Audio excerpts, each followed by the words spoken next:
Alors bonjour tout le monde.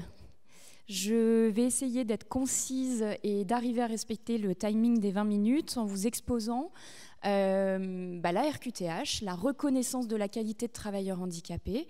Alors le terme, ce n'est que mon avis personnel, est un terme un petit peu difficile dans le sens où, je vais vous exposer ça par la suite, c'est à mon avis un petit peu une erreur de langage parce qu'on n'est pas forcément handicapé, mais plutôt en situation de handicap dans le travail, et c'est ce qui fait qu'on peut en bénéficier. Donc je vais vous expliquer ça pendant les 20 minutes. Alors je préfère être debout, mais si je bouge trop, vous me le dites. Alors la RQTH, qu'est-ce que c'est ? C'est une décision administrative, déjà, de la CDAPH, donc la Commission des droits et de l'autonomie des personnes handicapées, mais moi je préfère dire en situation de handicap, qui accorde un statut administratif, parce que c'est vraiment administratif, permettant de bénéficier d'aides spécifiques à toute personne à partir de 16 ans, mais ça je vous le redirai, dont les possibilités d'obtenir ou de conserver un emploi sont effectivement réduites du fait de la dégradation de son état de santé. Donc, la RQTH, c'est pour qui ? C'est pour toute personne à partir de 16 ans, et c'est son représentant légal qui en fait la demande de ses 16 ans à ses 18 ans, et après c'est la personne elle-même qui doit en faire la demande. Le plus tôt possible, donc à partir de 16 ans, le plus tôt possible, dès que l'état de santé laisse présager un impact sur l'activité professionnelle et non pas personnelle. On est vraiment dans le domaine professionnel. Et donc, comme je vous le disais, ça concerne les jeunes à partir de 16 ans en formation, les étudiants, et notamment, il faut qu'il y ait un lien avec le travail, donc les étudiants et les jeunes, notamment celles et ceux qui effectuent un stage en entreprise dans le cadre de leur cursus scolaire ou universitaire, et également dans le cadre de tout ce qui est contrat d'apprentissage, de professionnalisation, d'alternance. Les salariés peuvent le demander, les demandeurs d'emploi également, et les travailleurs indépendants, que les personnes travaillent dans le privé ou dans le public.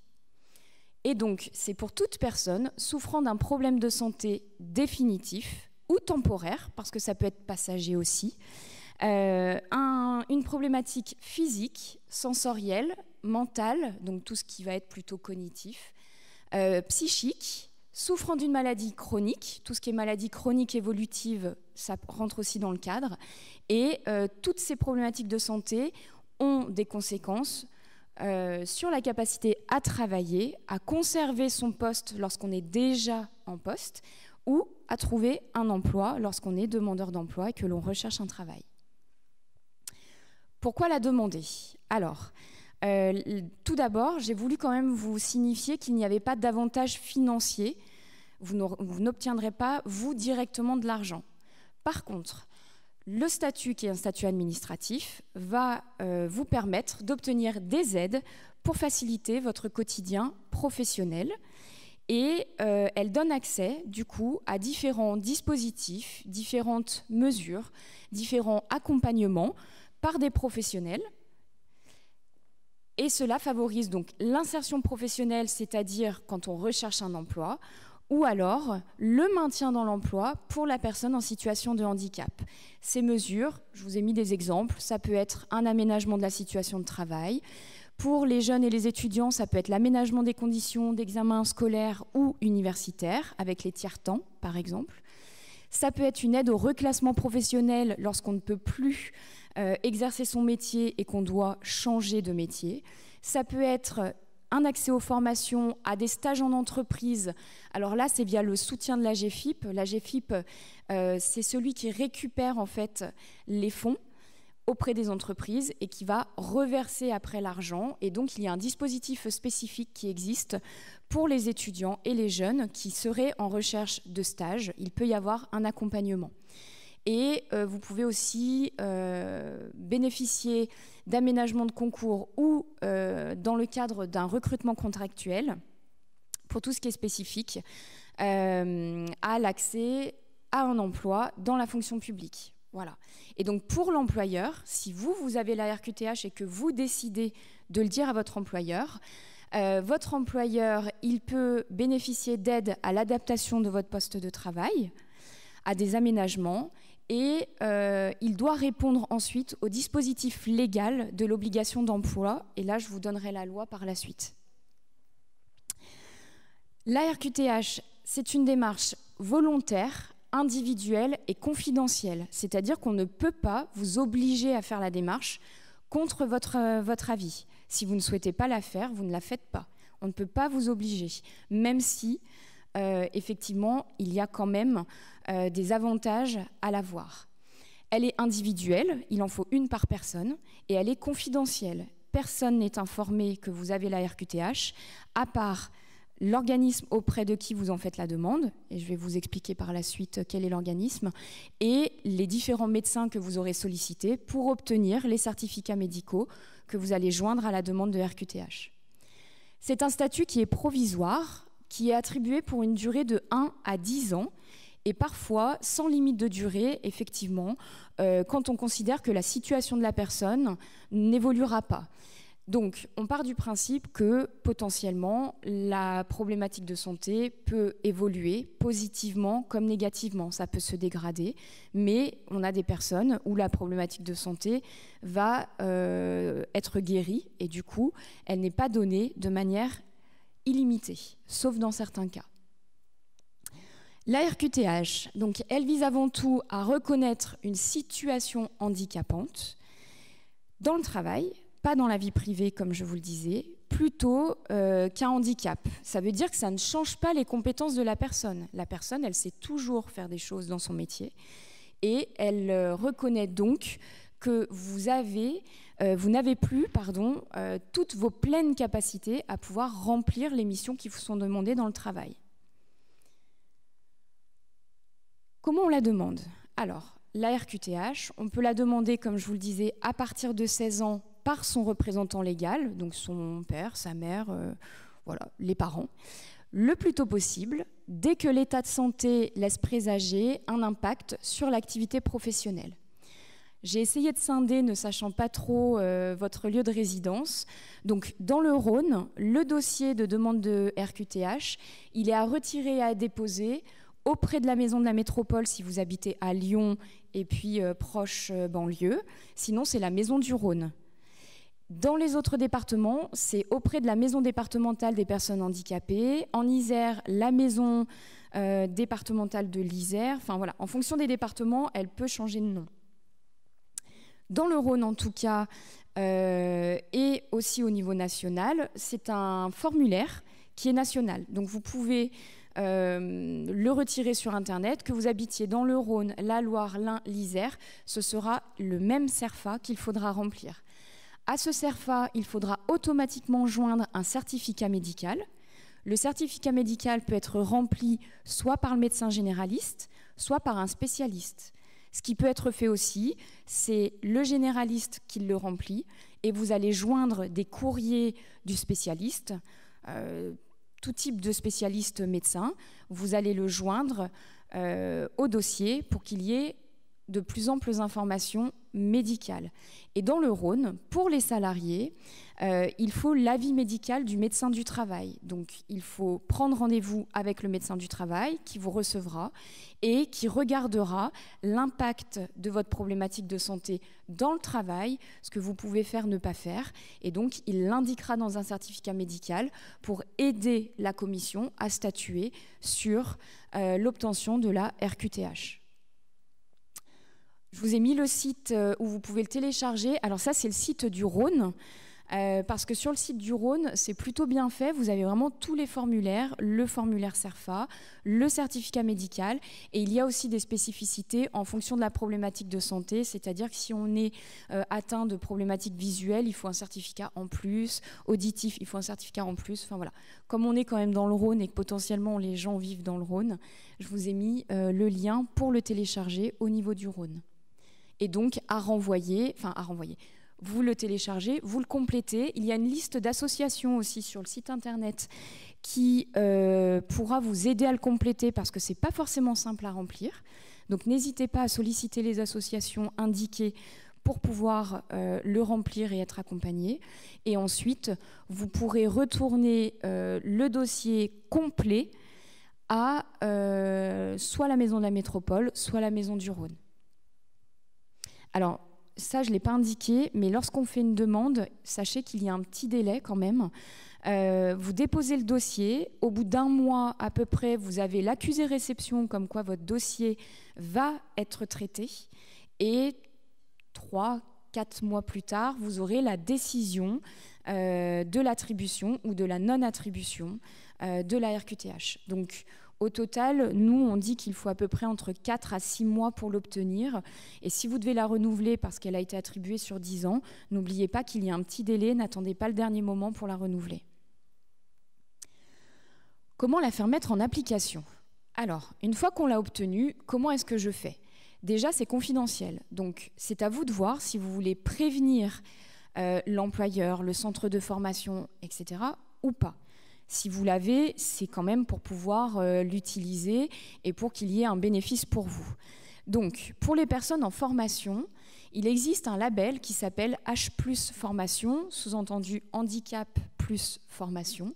Et si le centre de formation a adhéré à ce label, alors il devra adapter la formation, le lieu d'accueil, l'accessibilité aux salles de classe, au niveau de la pédagogie, les horaires, le tiers-temps, etc. Donc ça, c'est pour les personnes en formation, et donc il faut prévenir le centre de formation. Pour les étudiants, il faut passer par la médecine universitaire. La médecine universitaire fera ensuite un document. Alors, ça reste confidentiel, on est bien d'accord qu'une RQTH, il n'y a jamais d'éléments médicaux mentionnés. On sait que vous l'avez, mais on ne sait jamais pour quelle problématique de santé. Donc, la médecine universitaire, j'ai appuyé. La médecine universitaire, le médecin universitaire fournira à la composante dans laquelle vous faites vos études un document qui dira que vous pouvez bénéficier d'horaires aménagés, qu'il faut que vous ayez un ordinateur, qu'il faut un tiers-temps, une aide, etc. Pour les demandeurs d'emploi, alors il faut informer France Travail, le nouveau nom de Pôle emploi, et potentiellement le futur employeur pour pouvoir être accompagné dans la prise de poste. Et au sein de France Travail, il existe des conseillers qui sont formés au handicap et qui seront plus à même de vous accompagner lorsque vous avez la RQTH. Et pour les salariés, il faut informer votre employeur, donc soit le supérieur hiérarchique, les ressources humaines, la cellule handicap s'il en existe une, et surtout le médecin du travail pour que lui puisse vous accompagner. Parce que le médecin du travail, il va procéder à une visite d'embauche et lors de cette visite d'embauche, il va pouvoir faire des préconisations à votre employeur par rapport à l'aménagement de votre poste de travail. Le médecin du travail, vous pouvez le solliciter à tout moment dans votre carrière professionnelle en tant que salarié. Donc, le médecin du travail peut intervenir et dire à l'employeur qu'il faut du télétravail, des aménagements d'horaires, un aménagement de poste. Voilà, il peut recommander et préconiser tout un tas de choses.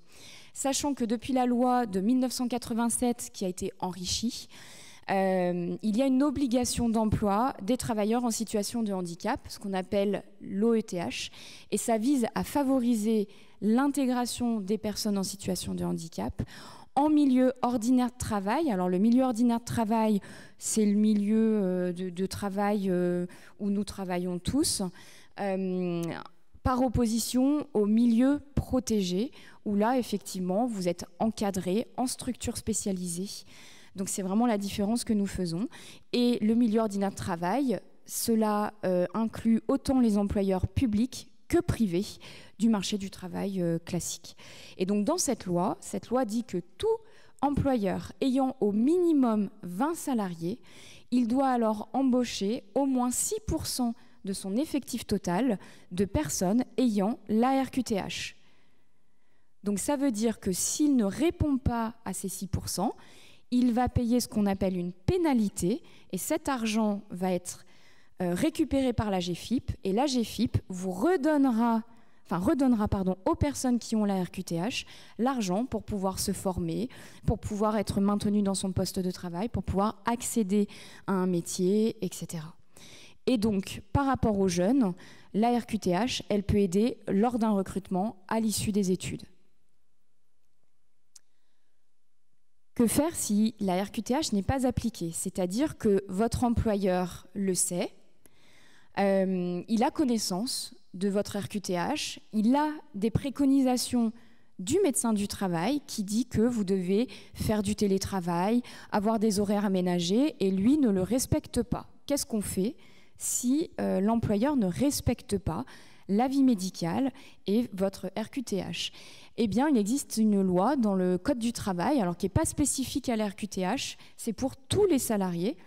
L'employeur, il a une obligation générale de sécurité, c'est l'article L4121-1 du Code du travail, qu'on utilise très très très souvent quand même, pour dire à l'employeur attention, qui indique que l'employeur doit prendre les mesures nécessaires pour assurer la sécurité et, ça a été ajouté par la suite, protéger la santé physique et mentale des travailleurs. C'est-à-dire qu'il doit mettre en œuvre des moyens pour protéger son salarié, autant physiquement que mentalement et aussi psychiquement. S'il ne le fait pas, alors que vous avez une RQTH, vous pouvez prévenir les ressources humaines de l'entreprise, parce que parfois c'est le supérieur hiérarchique qui n'applique pas les décisions. Donc vous prévenez les supérieurs au-dessus, les ressources humaines.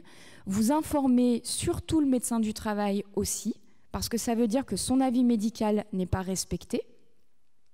Et puis, vous pouvez aussi informer la cellule handicap, s'il en existe une, au sein de l'entreprise. Pour les étudiants ou les centres de formation, c'est la même chose.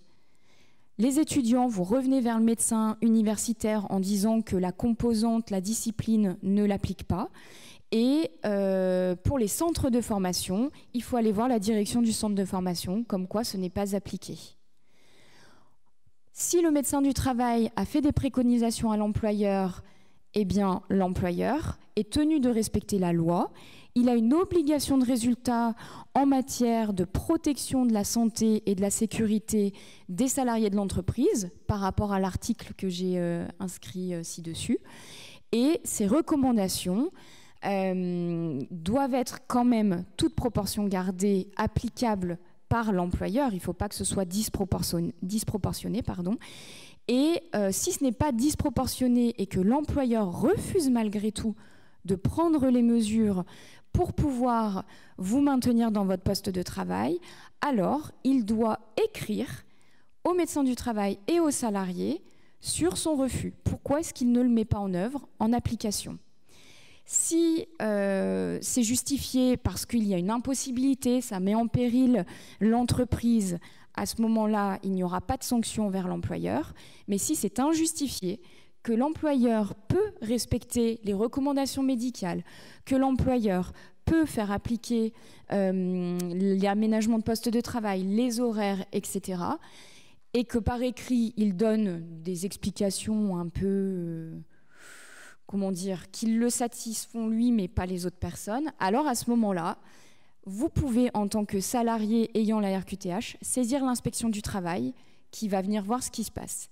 De même que le médecin du travail pourra aller dans l'entreprise, voir pourquoi ce n'est pas mis en place. C'est-à-dire qu'il va aller voir votre poste, regarder les aménagements, vos tâches, vos missions, et vérifier qu'effectivement, l'employeur est dans l'incapacité de pouvoir l'appliquer. Si ce n'est pas le cas, ce sera l'inspection du travail et c'est l'inspection du travail qui mettra en œuvre les décisions et ça peut aller très très loin puisque si l'inspection du travail dit que c'est abusif, l'employeur peut encourir un procès et ça peut aller jusqu'à des dédommagements et intérêts pour le salarié, pour non-respect et discrimination à l'égard de l'état de santé.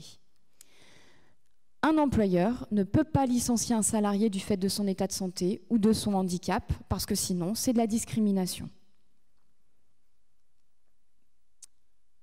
Voilà, j'ai essayé de tenir le timing. Je ne sais pas si un temps de questions est prévu ou pas, si certains ont des pressions. Il y a un temps de questions ? Si certaines personnes ont des questions, je peux répondre. Enfin, je vais essayer. Je vous ai juste mis cette petite plaquette, si je vais quand même vous expliquer.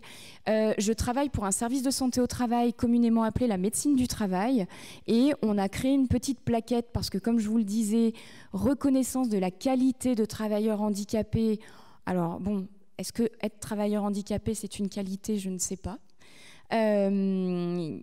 J'ai une personne qui est boulanger, qui est allergique à la farine et qui a la RQTH. Donc, si je lui dis qu'il est handicapé, je pense qu'il risque de ne pas être bien content.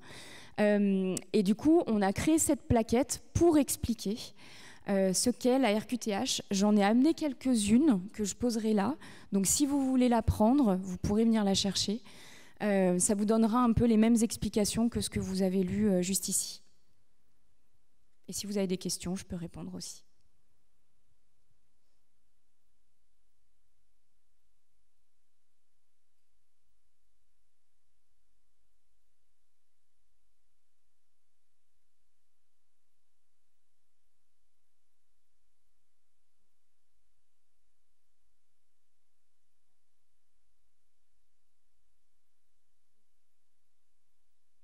Alors oui, il peut y avoir une crainte, effectivement, parce que l'employeur lui-même n'est pas informé de pourquoi vous avez la RQTH.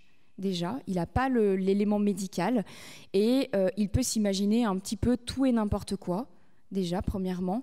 Donc, c'est pour ça qu'il faut faire appel au service de santé au travail parce qu'on va intervenir auprès de l'employeur. Depuis le 2 août 2021, il y a une loi qui est sortie et tous les services de santé au travail, en tout cas pour les salariés, tous les services de santé au travail ont maintenant une cellule d'appui au maintien en emploi. Donc ça veut dire qu'il y a un groupe qui est constitué et de professionnels, psychologues, ergonomes, assistantes sociales. Et si le médecin nous demande de lui venir en appui parce qu'il y a une réticence, on va expliquer à la personne déjà ce dont elle peut bénéficier et on peut aussi aller dans l'entreprise expliquer à l'employeur ce dont lui, il peut bénéficier. C'est-à-dire qu'il y a aussi des accompagnements de l'employeur pour que lui sache, parce que l'employeur, il ne sait pas forcément comment faire. Donc pour être aidé dans les aménagements de poste, mettre en place un tutorat si vous en avez besoin, etc. Donc c'est vrai qu'il y a une réticence, parce que en plus le terme n'aide pas. Voilà, qualité travailleur handicapé, moi je ne l'utilise pas, hein, je suis désolée, mais donc on essaye effectivement de dire à l'employeur, attention, la personne, elle a quand même des compétences. Le handicap n'enlève pas les compétences de la personne, elle a un métier, elle sait faire. Et c'est vrai que souvent, les gens sont assez réticents, mais quand on explique les aides, les mesures, les bénéfices, souvent après les personnes le disent.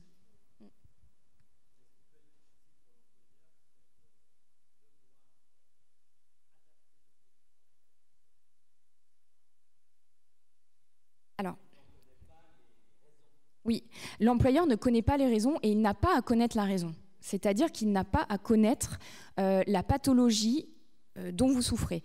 Par contre, le médecin du travail et son équipe, nous sommes là pour expliquer à l'employeur les répercussions de la problématique de santé au niveau du travail. Donc on va expliquer à l'employeur ce que ça engendre, la fatigue, les problèmes de mémorisation, de concentration. Et c'est pour ça qu'on va dire à l'employeur, si vous aménagez les horaires, potentiellement, la personne, elle pourra continuer de travailler, elle pourra continuer de remplir les missions que vous lui confiez, il y aura moins d'erreurs et on va parler un petit peu business quand même aussi, il y aura moins d'arrêts, moins d'absentéisme, ça vous coûtera en gros moins cher. Voilà, on est sur du financier en fait avec l'employeur aussi.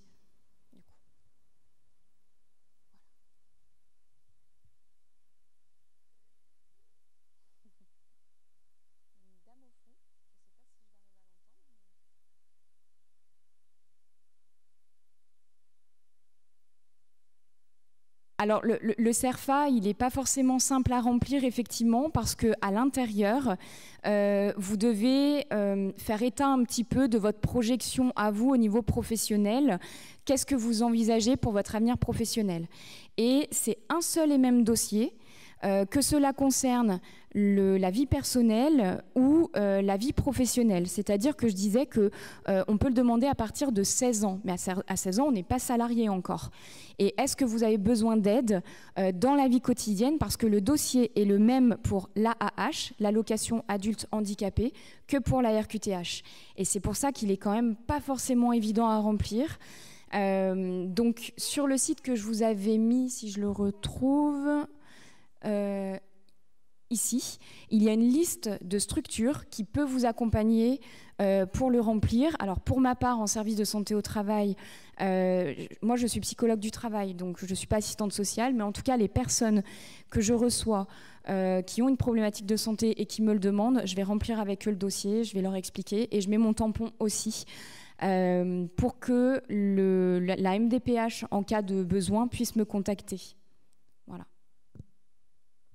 Mais après, il y a plein de structures qui peuvent vous aider. Vraiment, ce site, il est bien fait par rapport aux autres départements. Alors, je ne veux pas critiquer les autres départements, mais là, vous avez vraiment tout ce qu'il faut pour pouvoir arriver à le remplir. Et vous avez aussi, en plus du CERFA, le mode d'emploi que vous pouvez télécharger. Donc, c'est déjà une première aide.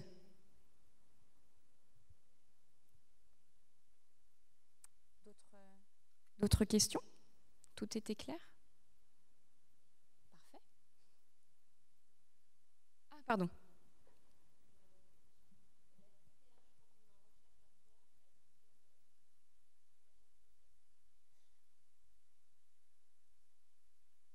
Alors, il ne faut pas dire ce qu'elle concerne dans le sens pathologie précise. Mais par contre, il faut le dire à France Travail parce qu'en fait, au sein de France Travail, donc de Pôle emploi, parce que France Travail, voilà, il y a des conseillers qui sont spécialisés handicap. Donc eux, ils auront accès à des prestations d'accompagnement, ils auront accès à des offres d'emploi. Et si vous le dites, c'est vrai que c'est quand même un avantage. Vous ne serez pas dans le portefeuille lambda d'un conseiller. Normalement, vous aurez un conseiller spécialisé handicap et à l'époque, donc avant la nouvelle loi, un conseiller lambda a à peu près 400 demandeurs d'emploi dans son portefeuille, alors qu'un conseiller handicap en a 90 à 100, voire 120. Donc il a déjà un petit peu plus de temps pour pouvoir s'occuper de la personne qui est en situation de handicap. Elle a accès à des mesures, à des aides, on va dire un peu différentes.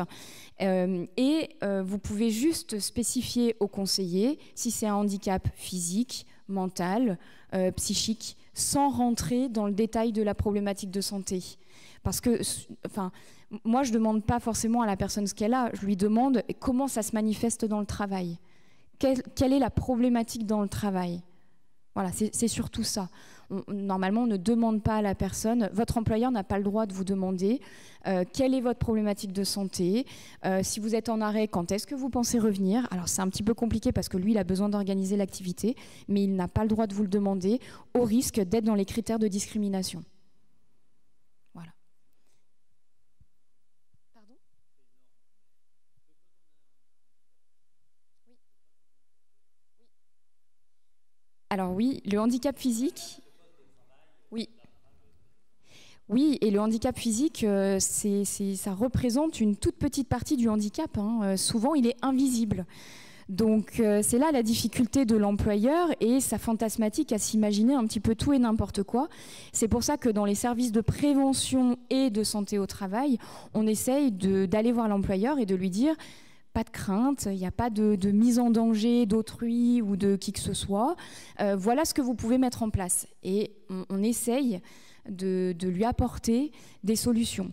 Malheureusement, en France, la médecine du travail a encore mauvaise presse.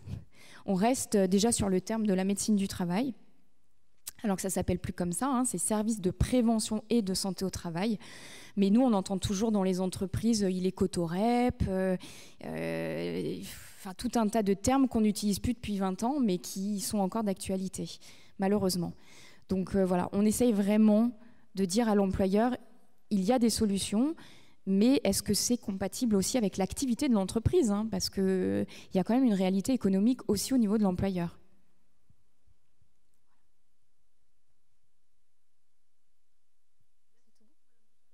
De rien.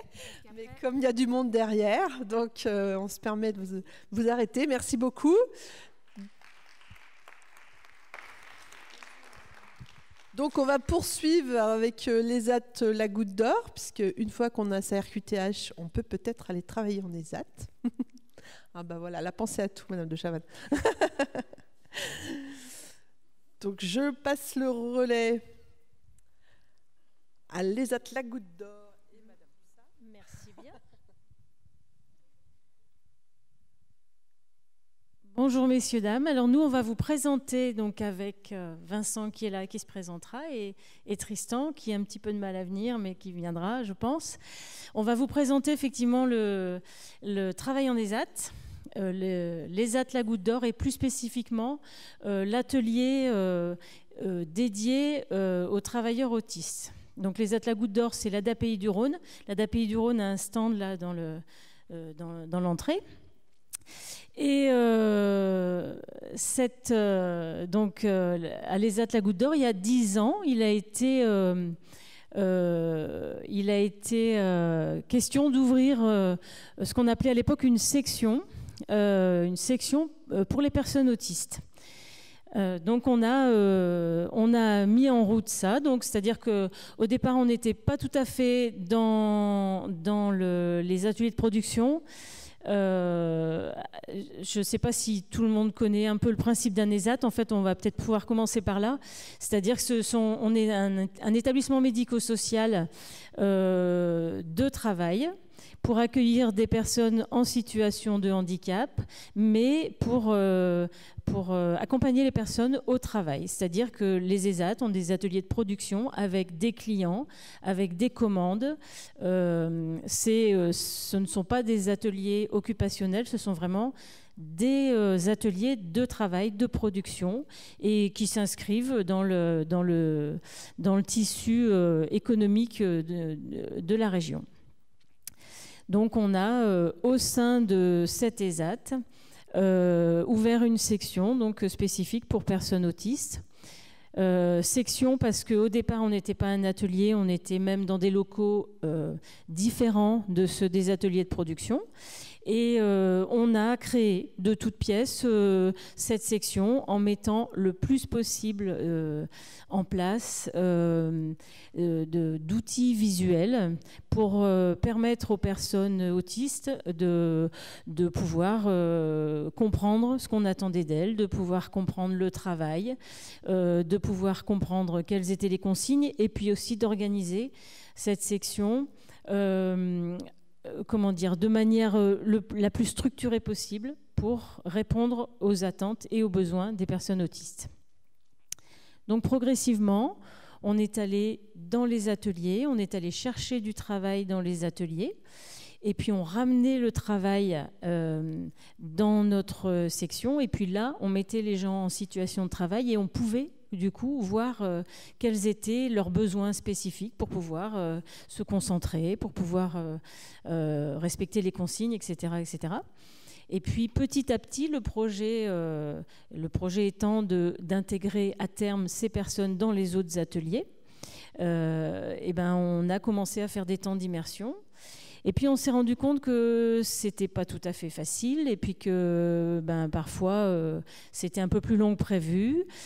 Et puis après, à l'ESAT La Goutte d'Or, il y a eu un agrandissement. Donc ça veut dire qu'il y a eu un nouveau bâtiment qui a été créé. Et donc là, nous, on en a profité et on a poussé un peu les collègues, on a poussé un peu les murs et on s'est installé au sein des ateliers. Et puis du coup, on était plus près des autres collègues, des autres travailleurs. Et puis on se disait que quand même, l'intégration, c'était encore pas tout à fait ça et qu'on n'arrivait pas vraiment à aller jusqu'au bout de notre projet.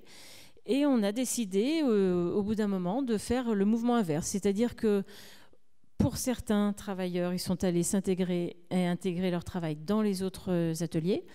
Et puis, nous, on est passé de la section autiste à l'atelier 7, parce que vraiment, on veut s'approcher du fonctionnement des autres ateliers. Mais on a accueilli, nous, dans notre atelier, des personnes qui étaient dans les autres ateliers, Et on s'est rendu compte que tous les outils qui étaient mis en place pour les personnes autistes étaient tout à fait adaptés aussi et tout à fait utiles à d'autres personnes, à d'autres travailleurs. Donc c'est un projet qui est en place depuis 10 ans et puis qui a beaucoup évolué, pas toujours au rythme auquel on avait pensé, mais bon, ça a évolué, ça a pris des formes différentes et du coup maintenant les personnes qui sont à l'ESAT travaillent entourés d'autres personnes du médico-social et entourés d'autres ateliers. Et donc Vincent et Tristan sont venus témoigner avec moi parce que ce sont deux personnes qui travaillent avec moi et avec nous dans l'atelier 7. Donc je vais laisser Vincent se présenter. Bonjour, je m'appelle Vincent Plantat, j'ai 32 ans et je suis venu travailler à l'ESAT à mai depuis 2015 et toujours pareil, je fais du conditionnement, je fais toujours des fois des pots de confiture, des pots de coulis, des pots de purée, je les étiquette, après quelqu'un il les met en carton, il les passe à la scotcheuse, il les met sur la palette. Moi aussi des fois je le faisais pour mettre en carton, pour scotcher, mettre sur la palette. Je savais faire aussi pour le kit bridage comment je colle tout des deux côtés.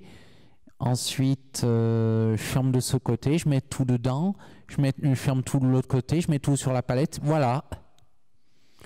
Alors, le kit bridage, c'est toujours pareil. C'est pour les entreprises, des joyaux pour les piscines. Alors,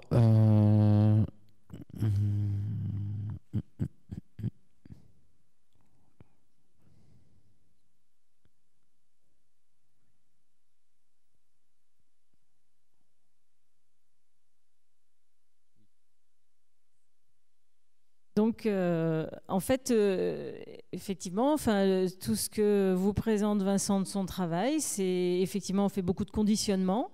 À l'ESAT La Goutte d'Or, il y a un atelier de menuiserie. Il y a des équipes d'espace vert qui interviennent à l'extérieur. Le but de l'ESAT et des ateliers, c'est vraiment de proposer un travail aux personnes. En sachant que les ESAT ont énormément évolué depuis quelques années.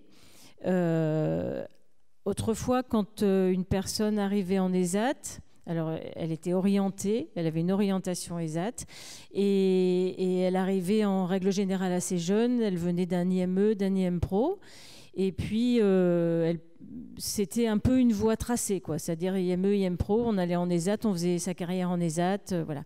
Maintenant, les ESAT évoluent énormément et changent beaucoup, c'est-à-dire qu'on reçoit aussi de plus en plus des personnes qui viennent du monde ordinaire et qui, pour une raison ou pour une autre, ce qu'on appelle les accidents de parcours de vie, se retrouvent un peu en difficulté à un moment donné en milieu ordinaire, à une rupture avec l'emploi. Et puis pour pouvoir reprendre une activité, pour pouvoir reprendre un rythme, pour pouvoir reprendre des relations sociales au travail, etc., peut faire une demande pour venir en ESAT et puis se réhabituer à tout ce qu'il faut pour être travailleur, pour être salarié, et puis venir passer un petit moment en ESAT, faire quelques mois, quelques années, reprendre le rythme du travail, reprendre les habitudes de travail, et ensuite pouvoir regagner le monde, ce qu'on appelle le monde ordinaire, le milieu ordinaire du travail.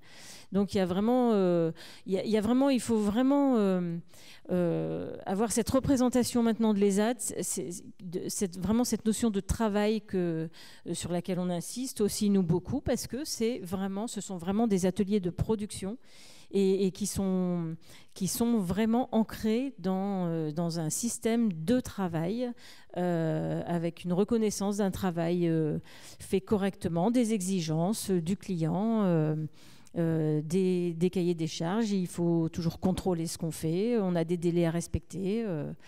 Voilà, donc les ESAT permettent aux personnes de pouvoir être en situation de travail. Est-ce que tu veux dire quelque chose ?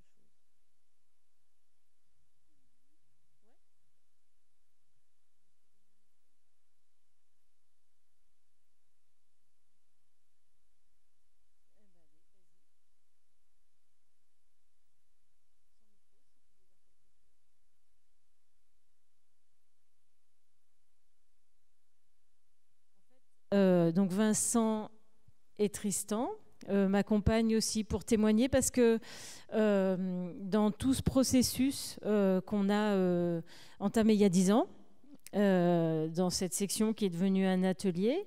L'objectif, c'était effectivement, comme je vous disais, de les intégrer dans un autre atelier. Et par exemple, Tristan, qui est arrivé très jeune, qui est arrivé avec un IME, qui est venu faire des stages progressivement, parce que c'est ça aussi les AT. Les AT, ça permet de commencer par des stages pour savoir si on est fait pour le travail. Ça permet et à la personne qui vient faire des stages et à les AT de savoir si la personne est à sa place, se sent bien là et au bon endroit. Je pense que c'est hyper important parce que si on veut, si on a envie de travailler, il faut vraiment s'y sentir bien au travail. Donc, il y a possibilité de faire des stages, commencer des stages. Toi, Tristan, t'es arrivé avec l'IME, tu avais 16 ans. Donc, ça a été très, très, très progressif jusqu'à être embauché en 2019. Et puis après, de passer de cet atelier à un atelier de l'ESAT, moins adapté peut-être, mais qui te convient bien maintenant. Voilà.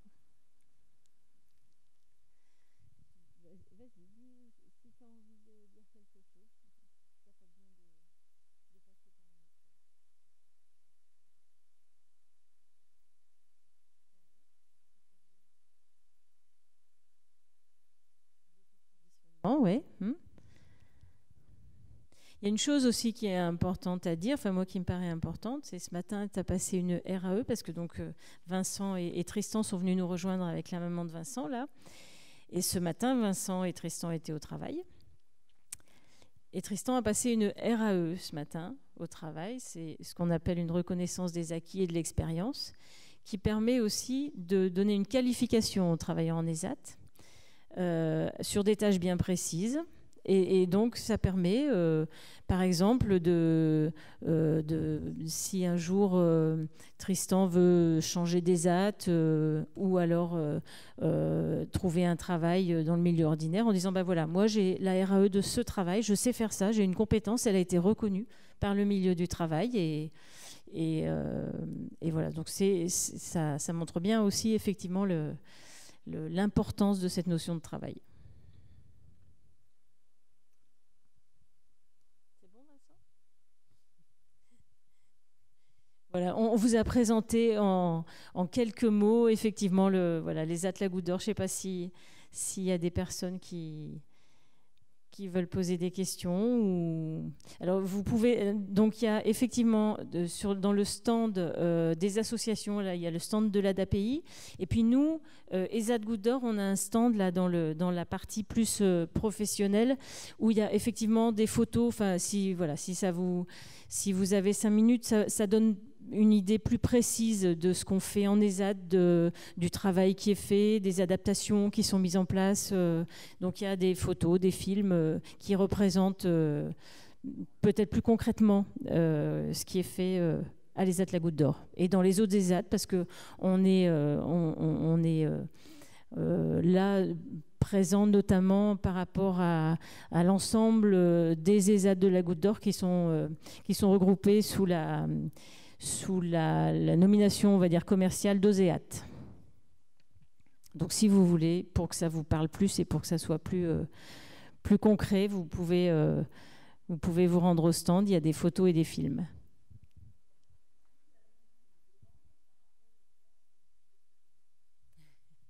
Alors, nous, à l'ESAT La Goutte d'Or,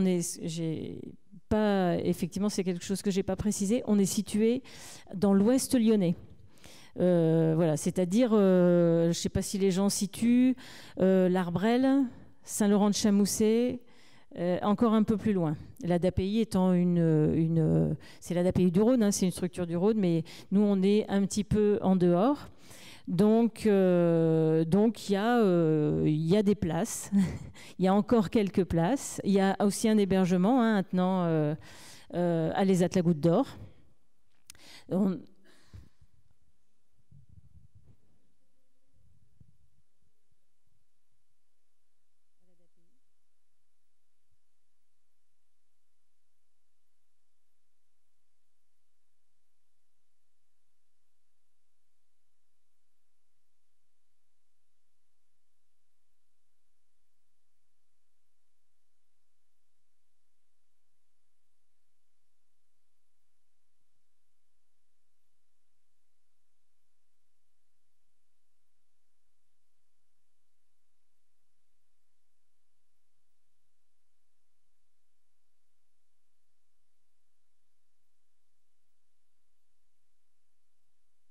les ZAT La Goutte d'Or, on est à Mai, qui doit être à 15 km de Feurs. Voilà. Et une vingtaine de kilomètres de l'Arbrelle, 20-25 km de l'Arbrelle.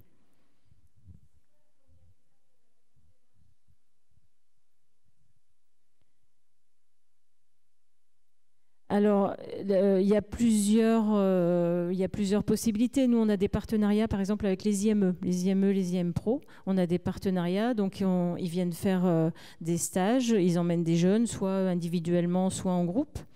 Et puis, progressivement, donc, il y a un cheminement qui se fait. Et puis, on fait l'intérêt du stage, c'est de faire aussi des bilans, et qui permet, et encore une fois, à la personne qui vient faire un stage et nous, de savoir si c'est la bonne idée, est-ce que c'est la bonne orientation, voilà. Après, de toute façon, il faut une orientation qui est donnée par la MDPH, une orientation ESAT. Il y a aussi des stages qui s'appellent les MISP.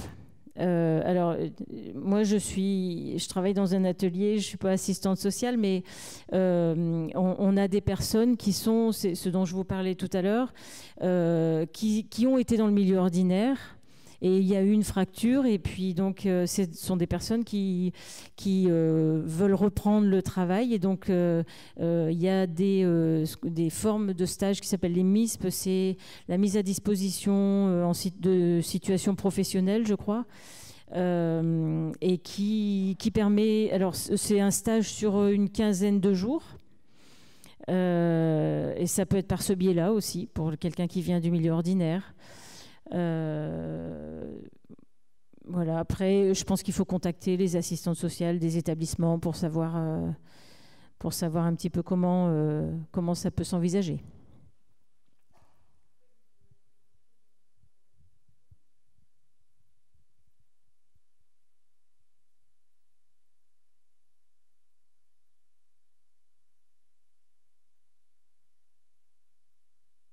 Pas si tout le monde a entendu, effectivement, l'idée est de dire aussi que l'ADAPI, vous pouvez contacter l'ADAPI du Rhône, le siège est à Lyon, et donc il y a des personnes qui seront à l'ADAPI à même de vous répondre, de vous donner des informations sur le parcours voilà, qui pourra mener à l'ESAT, aux ESAT.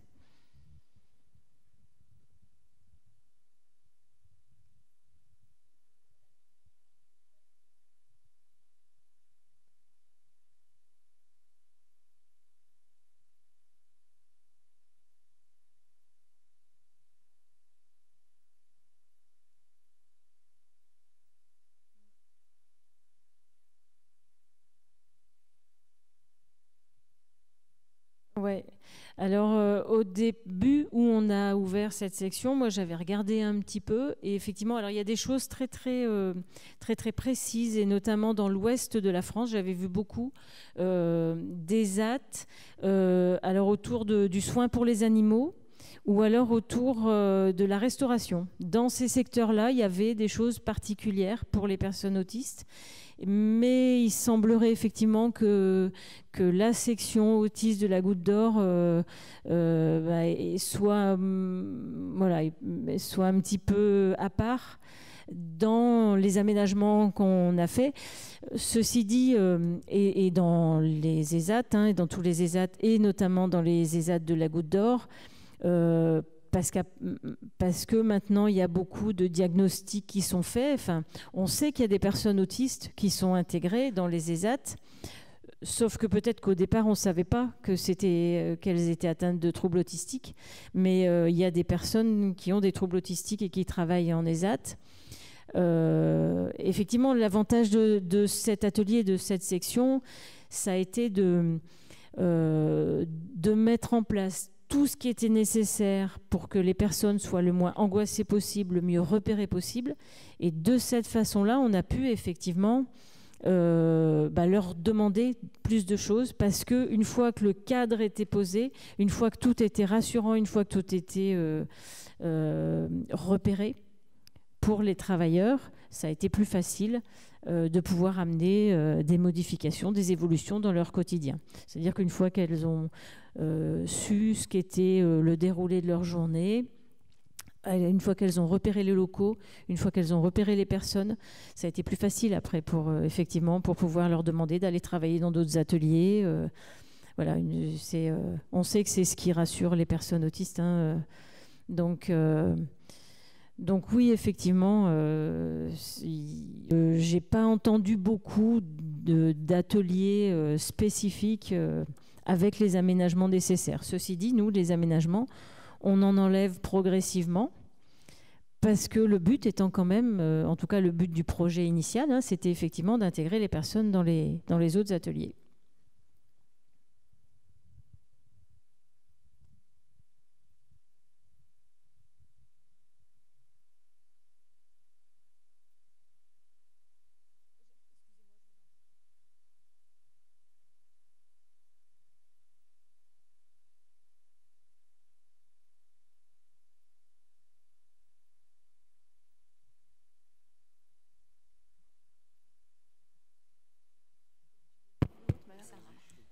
Bonjour, alors je voulais vous demander, à partir du moment où on intègre un ESAT, un enfant sort d'une IME et intègre un ESAT, qu'est-ce qu'il advient des soins qu'ils avaient auparavant, donc la psychomotricité ou l'orthophoniste Alors, est-ce que l'ESAT, c'est qu'un lieu de travail, ou ça peut être aussi un lieu de soins?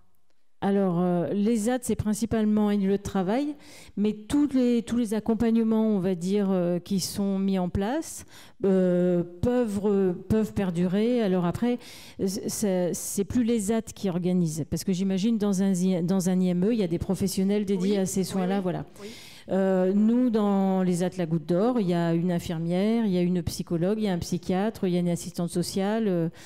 Mais on n'a pas de poste d'orthophoniste, on n'a pas ce genre d'accompagnement, on va dire, médical. En revanche, on a des personnes qui ont des soins de ce type, qui vont dans le milieu ordinaire, qui vont... d'accord, donc ils peuvent continuer dans le milieu tout ordinaire. Tout à fait, ouais. C'est-à-dire que on sait que les personnes ont besoin de tous ces accompagnements pour aller bien, donc on ne va pas... Bien sûr qu'on est là pour travailler, mais le travail n'exclut pas les temps nécessaires de rendez-vous à l'extérieur. On a régulièrement des travailleurs qui partent en rendez-vous extérieur parce que ils ont des rendez-vous de plein de choses et des soins dont ils ont besoin de toute façon pour continuer à travailler et pour aller bien au travail. D'accord, merci beaucoup. Je vous en prie. Je ne sais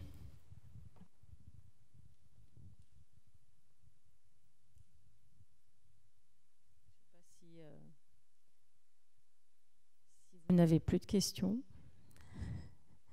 On a peut-être été un peu rapide du coup.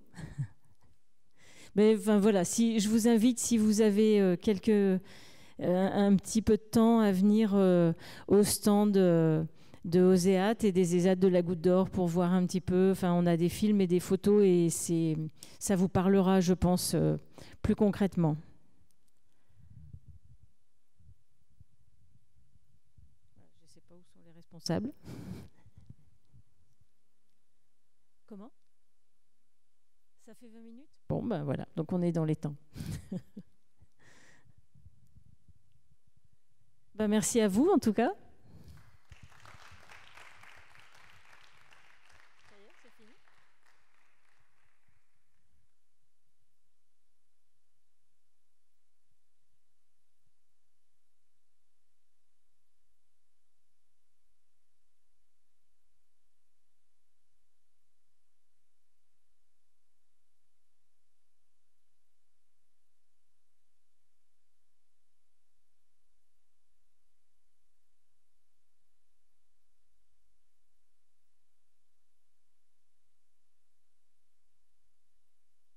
On va enchaîner avec une vidéo qui nous est envoyée, je pense, par la régie. Je m'appelle Louison, je suis autiste et déficiente visuelle. J'ai bientôt 27 ans. J'ai obtenu le baccalauréat professionnel gestion-administration en 2019. Je suis ensuite allée en ESAT qui m'a trouvé des stages dans une entreprise en milieu ordinaire. Je travaille à mi-temps tous les matins. Les après-midi, j'ai des activités comme de la musique ou de la gym adaptée. Dans l'entreprise, j'ai un référent au travail qui s'appelle David. Il s'occupe des dossiers de fabrication. C'est lui qui me donne le travail à faire et qui les vérifie. Je partage un petit bureau avec lui. Il y a 2 tables et 2 ordinateurs face à face. Je travaille sur papier avec ma loupe et sur ordinateur avec ma loupe écran. Mon travail, c'est imprimer, trier et agrafer les fiches suiveuses, les étiquettes d'expédition, les étiquettes normes, les bons de commande et confirmations de commande, saisir et imprimer les commandes, scanner et trier les documents de fabrication, trier et classer les montants et traverses. J'aime bien mon travail car les procédures sont simples. Je mets 1 heure pour aller au travail. Je prends le bus, le métro et le bus. Je ne suis jamais en retard. Je suis contente d'aller travailler car j'ai toujours quelque chose à faire. Et je suis utile dans l'entreprise. Je prends une pause tous les matins à 10 heures. Je vais dans les couloirs et je regarde des choses. J'ai une bonne relation au travail avec mon référent et son chef. Je parle parfois avec eux, ils me comprennent bien. Je me sens à la place dans l'entreprise et je me sens à ma place dans mon travail. Je travaille vite. Je respecte les délais, je fais du bon travail, je suis efficace. Il m'est arrivé parfois d'avoir des comportements bizarres ou de faire des choses bizarres. Mon référent m'a expliqué que c'était pas un bon comportement professionnel. J'ai pu continuer à travailler. Ce qui me handicape le plus, je pense que c'est la malvoyance. À l'ordinateur, j'ai la loupe écran, mais sur papier, c'est plus difficile. Alors je dois prendre ma loupe pour lire très près. Je ne vois pas les couleurs, ce qui est difficile à compenser, car la couleur est importante dans le travail administratif. Et mon référent y pense toujours avant de me donner un travail. Je ne sais pas si mon autisme pose un problème avec mes collègues de travail. Moi, il ne me pose aucun problème dans mon travail. Voilà, donc là, c'était Louison qui travaille en milieu ordinaire et qui donc TSA est malvoyante et qui a la multicasquette puisqu'elle est aussi musicienne et on la retrouvera tout à l'heure sur l'esplanade au milieu.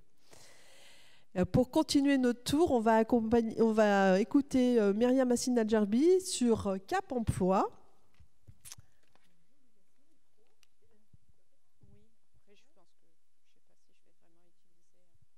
Bonjour à tous déjà.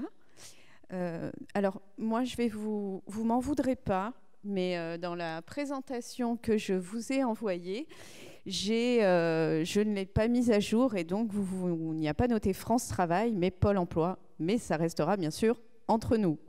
On est d'accord. Avec la porte ouverte, ça reste bien sûr entre nous. Donc l'objectif là, c'est de vous parler de l'accompagnement Cap Emploi. Vous parlez de Cap Emploi, je ne sais pas si c'est déjà une structure qui vous parle ou pas du tout. Pas forcément. Alors, hop, la petite zapette.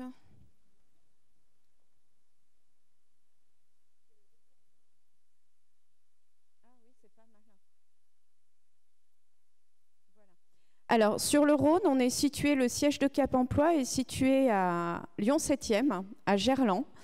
On est, alors moi, le point de repère, même si j'y vais jamais, on est derrière le McDo de Gerland. Ça parle tout de suite. On parlait tout à l'heure, pour ceux qui étaient là depuis ce matin, on a eu un témoignage ce matin d'une personne qui travaillait au McDo. Donc, on est situé à Lyon 7e, le siège, et on a 3 sites de proximité. Un basé à Saint-Genis-Laval, un à Villefranche et enfin un à Saint-Priest. Donc l'équipe de Cap Emploi est composée de 50 collaborateurs avec des personnes qui travaillent sur l'ensemble du Rhône avec la sectorisation que je vous ai donnée. Et on a des collègues qui travaillent sur l'insertion. Donc l'insertion, j'en parlerai tout à l'heure, c'est l'accompagnement des demandeurs d'emploi. et des collègues qui travaillent sur la thématique du maintien dans l'emploi, donc qui accompagnent des salariés dans le cadre du maintien dans l'emploi. Et enfin, dans l'ensemble, on a d'autres services qui viennent en transversalité, soit pour donner de l'information, soit pour mettre en place des projets de recrutement, ou aussi pour travailler sur la thématique de la formation. Alors, je ne maîtrise pas du tout la zapette, donc je vais vous le faire. Est-ce que j'arrive à revenir en arrière? Donc, Cap Emploi, on est service public de l'emploi. Le service public de l'emploi, c'est quoi? C'est Cap Emploi, France Travail et les missions locales. Donc, on intervient auprès du public qui est en recherche d'emploi. On fait partie du service public régional de l'orientation. On délivre, je vous l'expliquerai tout à l'heure, le conseil en évolution professionnelle, donc pour les salariés du public et du privé. Et enfin, les collègues de Cap Emploi qui travaillent dans le domaine de l'insertion peuvent mettre en place l'ensemble des mesures du droit commun, mais également les mesures spécifiques qui sont liées au statut de travailleur handicapé. Alors les mesures spécifiques, c'est quoi? Pour ceux qui étaient là tout à l'heure, vous avez entendu parler de l'AGFIP. Donc l'AGFIP met en place des dispositifs et nous, on est à même d'aller les solliciter dans le cadre de l'accompagnement d'une personne. Alors ça, c'est pour le service privé, enfin pour le secteur privé. Et pour le secteur public, on va aller chercher les fonds du FIPHFP. C'est le fonds d'insertion pour l'emploi des fonctionnaires publics, des personnes handicapées de la fonction publique. Alors, vous avez dû entendre parler, ou si vous n'en avez pas encore entendu parler, il y a eu un rapprochement entre Cap Emploi et France Travail. Tout à l'heure, la personne de la MDPH vous expliquait que dans toutes les agences France Travail, il y a une équipe handicap. Cette équipe handicap, elle est composée de collègues, de conseillers insertion, mais aussi de personnes qui sont agents de Pôle emploi, de France Travail. Et souvent, la question qu'on se pose, c'est oui, mais moi, demandeur d'emploi, si je m'inscris à France Travail, est-ce que je vais être suivie par quelqu'un de Cap Emploi? Est-ce que si je dis que j'ai une RQTH, ça veut dire que je vais être suivie par une personne de Cap Emploi?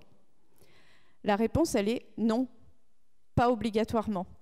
Ça ne veut pas dire que votre handicap n'est pas pris en compte. On a mis en place des équipes dans les 23 agences du Rhône et c'est la même chose au niveau national. Donc que vous soyez dans le Rhône ou dans un autre territoire, Auvergne-Rhône-Alpes ou au-delà, dans toutes les agences France Travail, vous avez ce qu'on appelle des teams handicap, c'est-à-dire des personnes de France Travail qui tous les jours vont auprès des entreprises, vont chercher des offres et vont parler de la thématique handicap, vont parler de l'obligation d'emploi, vont parler des possibilités d'aménager des postes. Vous avez dans chaque équipe un ou une psychologue. Vous avez également des conseillers qui accompagnent des demandeurs d'emploi. Donc vous pouvez être accompagné par un collègue France Travail, mais qui a la spécificité, c'est compliqué à dire, spécificité handicap. Donc ça fait maintenant depuis près de 4 ans qu'on est en agence et qu'on a monté en compétences, c'est-à-dire que c'est vraiment un travail, nous on est monté en compétences sur le droit commun, puisqu'on était experts des dispositifs spécifiques, et on a travaillé avec nos collègues de France Travail sur cette thématique du handicap, pour aller mobiliser les aides. Alors vous allez me dire, mais pourquoi est-ce que si j'ai une RQTH, je ne suis pas accompagnée par Cap Emploi? Et si vous ne me posez pas la question, je la pose. Moi, par exemple, demain, je suis demandeur d'emploi, j'ai une RQTH. Pourquoi est-ce que je ne suis pas accompagnée par Cap Emploi? Les collègues de Cap Emploi vont accompagner les personnes pour qui le handicap est le plus prégnant, pour qui il y a de forts besoins de compensation, pour qui il va falloir mobiliser énormément de dispositifs. Les collègues de France Travail, qui ont un portefeuille handicap, aussi, vont accompagner les personnes pour qui le handicap est moins prégnant, mais on travaille en équipe. C'est-à-dire que ce n'est pas parce que vous êtes accompagné par un collègue France Travail qu'il n'y a pas d'échange sur, là, par exemple, est-ce que j'ai cette problématique, j'ai peut-être une offre pour cette personne, au niveau des aménagements, est-ce que tu peux m'aider, est-ce qu'il y a des aménagements possibles? On travaille ensemble. Quelle aide je peux mobiliser? On fait ce qu'on appelle de l'appui ponctuel, c'est-à-dire que votre conseiller restera toujours le même, mais derrière, en coulisses, il y aura un collègue à moi qui va aussi faire un accompagnement, mais que vous ne verrez pas. Bon. On va le faire sans, puisque derrière, ça ne passe pas. Donc, on a mis en place ce lieu unique d'accompagnement, tout simplement pour faciliter les démarches des demandeurs d'emploi. Je vous ai dit, nous, Cap Emploi, on a le siège à Gerland et on a 3 sites de proximité. Sur le Rhône, vous avez 23 agences France Travail. Un demandeur d'emploi va plus facilement avoir une agence France Travail près de son domicile. Jusqu'ici et jusqu'à aujourd'hui, mes collègues de Cap Emploi qui sont en agence ne gèrent pas du tout toute la partie indemnité. Donc, à chaque fois, avant le lieu unique d'accompagnement, quand un demandeur d'emploi avait des questions sur son indemnité, il devait aller en agence ex-Pôle emploi. Et quand il était accompagné et suivi par Cap Emploi, il devait aller dans nos lieux d'accompagnement. Aujourd'hui, on a simplifié les choses. Il y a un seul lieu, c'est l'agence France Travail, où le demandeur d'emploi peut aller pour ses questions d'indemnité, les questions administratives et les questions qui sont liées à son projet professionnel. Donc, c'est dommage qu'il n'y ait plus le petit support. Donc, mes collègues, je vous ai dit, ont 2 spécificités. La partie demandeurs d'emploi, où ils accompagnent des demandeurs d'emploi dans le cadre de projets, de recherche d'emploi. Mais on a aussi des collègues qui accompagnent les salariés. Tout à l'heure, la personne de la MDPH vous a dit on peut faire une reconnaissance travailleur handicapé. Une reconnaissance travailleur handicapé, alors ce n'est pas le seul statut, il y a plusieurs statuts administratifs. Peut-être que parmi vous, il y en a qui n'ont pas la RQTH, mais ils ont d'autres documents administratifs qui donnent les mêmes droits que la RQTH. Et le handicap, pour beaucoup, s'acquiert au cours de la vie.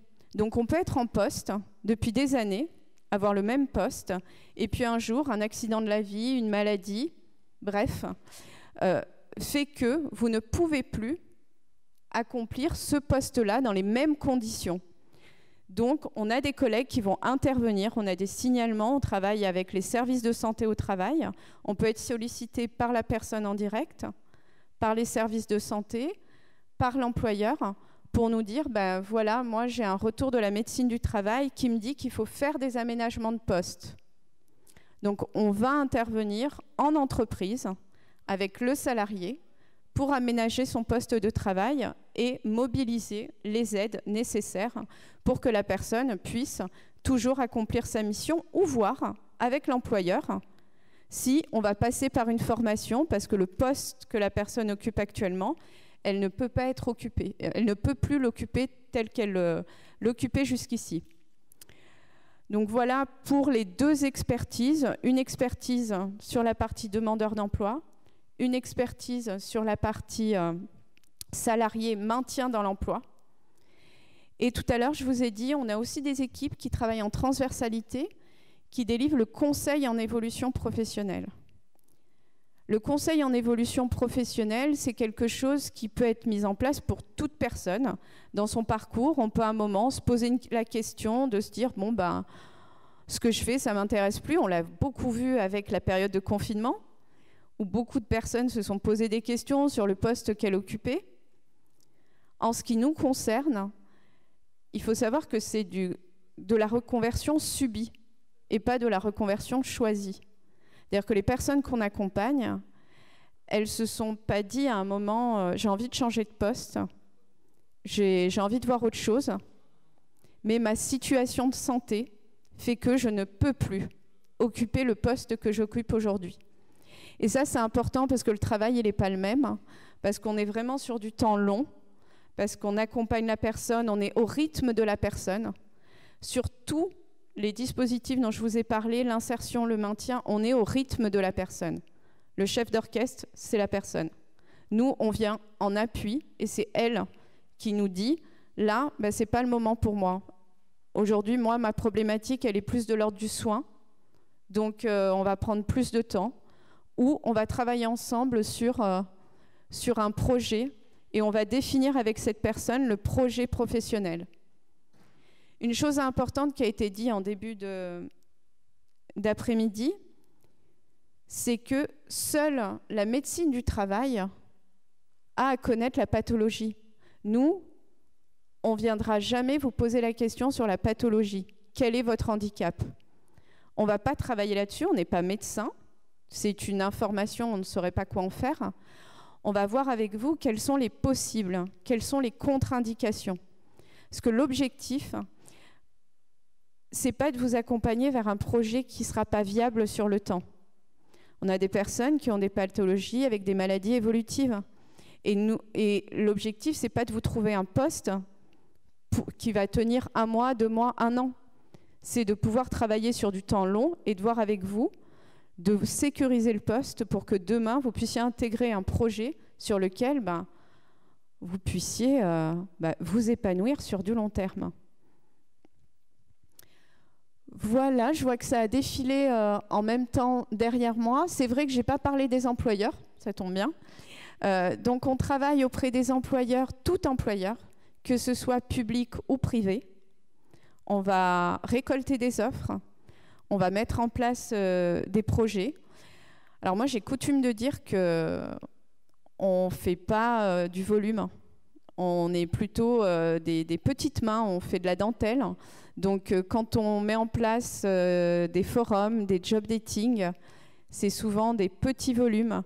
Pour vous dire, la semaine dernière, on a mis en place un job dating inversé qui s'est passé à Sainte-Foy-les-Lyons, où là, on avait 14 employeurs sous accord, donc qui ont une politique handicap, et on a sélectionné 20 candidats. Et pourquoi on appelle ça un job dating inversé? C'est que c'est les candidats qui étaient dans la posture de recrutement vis-à-vis des employeurs.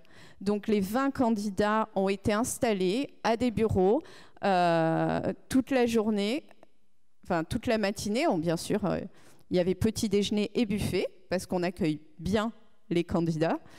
Et on a fait venir les employeurs. Et chaque année, ça fait maintenant 8 ans qu'on met en place ce job dating inversé. Et cette année, c'était comme chaque année, un employeur m'a dit, quand j'étais au vestiaire, j'ai dit, est-ce que je peux vous débarrasser, prendre votre veste, votre sac?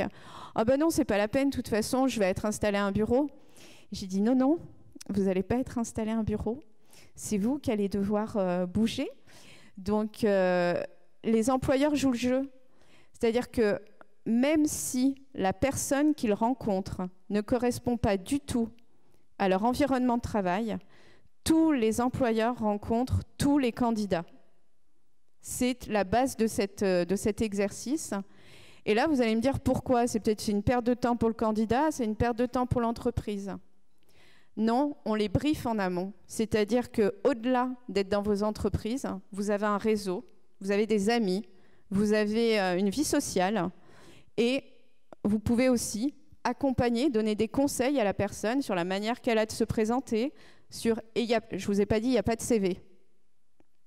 Il n'y a que nous qui avons les CV. Donc, toute la matinée, les candidats ont rencontré l'ensemble des employeurs.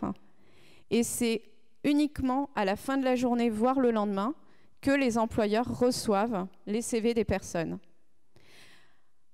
Alors, je ne vais pas dire par là que c'est miraculeux, hein, pas du tout.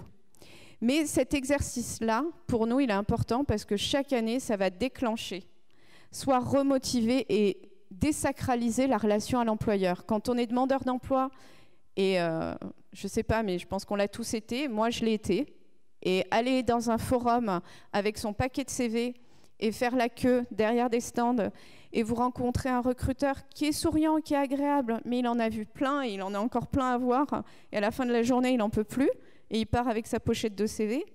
Donc c'est pour ça que je vous dis, on fait des événements qui sont à petit volume, de sorte à être sûr que, parce qu'après, bien sûr, on est un peu comme du chewing-gum, c'est-à-dire que 15 jours après, on rappelle les employeurs, on leur demande ce qui s'est passé, et généralement, soit le Graal, c'est des postes. On a une entreprise l'année dernière qui a signé 2 CDI avec des personnes, là qui est revenue cette année, mais parfois ça peut être un stage, parfois ça peut être un conseil. Donc voilà, c'est vous dire un petit peu, bon plutôt, je suis un peu sortie du PowerPoint, mais je préfère être dans l'opérationnel, vous dire ce qu'on fait. Alors ça, c'est vraiment un événement signé par notre association, parce que Cap Emploi est porté par une association dans le Rhône qui s'appelle Andy-Lyon-Rhône. Mais on est amené aussi à participer à des événements qu'on ne va pas mettre en place nous, directement. Mais à chaque fois qu'on intervient sur un événement, on demande à celui qui l'organise d'avoir le temps de préparer les candidats. C'est-à-dire qu'à chaque fois, on fait des temps de préparation, on explique ce qui va se passer et on est là le jour J. Même si on n'est que des poissons pilotes, on vient juste montrer notre tête et rassurer les candidats, mais on est là pour être sûr de créer ce lien, de créer des opportunités. Voilà, alors je suis très bavarde, donc je vais me taire et puis je vais vous laisser la parole si vous avez des questions.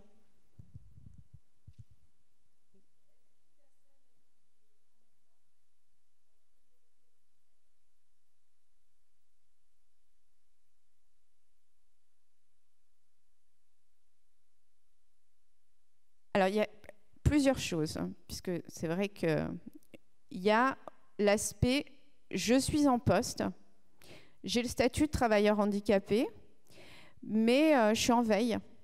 J'aimerais bien, donc il y a ce qu'on appelle le sourcing. On a mis en place un parcours sourcing, où là, c'est-à-dire qu'on ne va pas vous accompagner, mais on peut être amené, on va conserver votre candidature, on va vous inviter à une information collective pour vous expliquer, parce que c'est qu'avec votre accord, vous expliquer qu'en opportunité, si on voit des offres qui correspondent, on peut être amené à vous contacter ou à transmettre votre candidature à un collègue.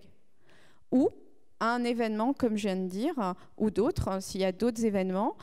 Et on peut, voilà, mais ça, c'est avec votre accord. Et sur la partie donc conseil en évolution professionnelle, il faut savoir que sur le Rhône, c'est le CIBC qui s'occupe du conseil en évolution professionnelle pour tout public, travailleurs handicapés, personnes valides, toute personne. Et nous, on a mis en place une sorte de partenariat avec le CIBC où quand le handicap est prégnant, quand ils sentent que ils ont besoin d'aide, on prend le relais. Donc ça, c'est pour le secteur privé.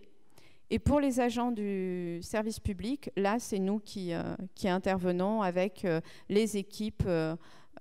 Tout dépend de quel service public on parle, les HCL, le service public territorial. Voilà, on peut être amené à conseiller. Si c'est du conseil en évolution professionnelle, oui, le CIBC.